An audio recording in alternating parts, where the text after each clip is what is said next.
Okay, so the easiest and most common thing you can find to activate the shift lock is the inside of a pen. You usually have one sitting in your cup holder or somewhere in the car. And at the top of the shifter, it'll either be a rectangle or an oval shape opening, and that's where you're going to insert the pen into.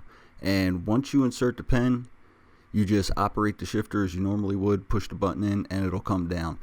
This comes in handy if you have a dead battery and need to move the car, if you don't have the keys, or if for some reason it won't start and you have to move it to neutral and then start it, which we'll get to in a little bit. But this is how the shifter works.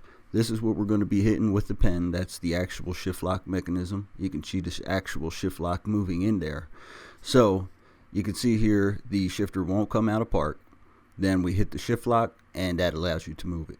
Now, if your vehicle starts but still won't come out of park, check your brake lights and make sure they're working. And the reason for this is because the brake switch is a direct input to the shifter that allows it to actually move. If your brake lights, it doesn't sense your brake lights coming on, it won't shift. Now you look up the brake pedal, the black one is the brake switch, brown is cruise control.